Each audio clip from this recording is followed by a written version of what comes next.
அன்பானவர்களே, ஆண்டவராக இயேசு கிறிஸ்துவின் நாமத்திலே இலங்கை மண்ணிலிருந்து சத்தியவசன தமிழ் பணியின் முன்னாள் பொறுப்பாளர் என்ற வகையிலே நீரியஸ் பெர்னாண்டோ ஆகிய நான் உங்கள் அனைவரையும் வாழ்த்துவதில் மிக்க மகிழ்ச்சி அடைகின்றேன். இந்த வேளையிலே விசேஷமாய் 21 ஆண்டுகளை நினைவு கூறுகின்ற வல்லமையின் அலைகள் வானொலி பணிக்கும் என்னுடைய வாழ்த்துக்களை நான் தெரிவிக்கின்றேன். 21 ஆண்டுகள் என்பது சாதாரண விடயமல்ல. அது ஒரு நீண்ட பயணம். பலவிதமான மேடு பள்ளங்களை கடந்து வந்திருக்கின்ற இந்த வானொலி பணியை அயராது செய்து வருகின்ற சகோதரன் வின்சென்ட் மற்றும் அவருடைய துணைவியார் ஜெசிந்தா இருவருக்கும் என்னுடைய வாழ்த்துக்களை நான் தெரிவிக்கின்றேன். அதே போல இந்த நிகழ்ச்சியிலே பங்கெடுக்கின்ற, இந்த நிகழ்ச்சியிலே பலவிதங்களிலே இணைந்து தங்களுடைய பங்களிப்பை செய்து வருகின்ற ஒவ்வொருவருக்கும் என்னுடைய வாழ்த்துக்களை நான் தெரிவிக்கின்றேன்.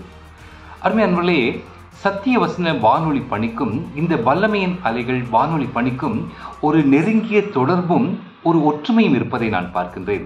அது என்னென்று சொன்னால், சத்தியவசன வானொலி பணி என்பது உலக வரலாற்றிலே முதலாக ஆரம்பிக்கப்பட்ட, தமிழில் ஆரம்பிக்கப்பட்ட வானொலி பணி என்ற பெருமையை கொண்டிருக்கிறது.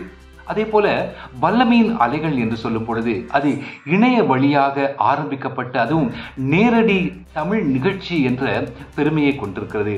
அந்த வகையிலே கடந்த 21 ஆண்டுகளாக வெறும் பொழுதுபோக்கு நிகழ்ச்சியாக அல்லாமல் ஆண்டவருடைய வார்த்தை மூலமாக மக்களுடைய வாழ்க்கையை மாற்றுகின்ற ஒரு வானொலி பணியாக இந்த வல்லமையின் அலைகள் திகழ்ந்து வருவதை இட்டு நான் மிக்க மகிழ்ச்சி அடைகின்றேன்.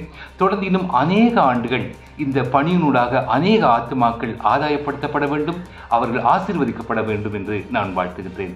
கர்த்தர் உங்கள் ஒவ்வொருவரையும் ஆசீர்வதிப்பாராக. ஆமென்.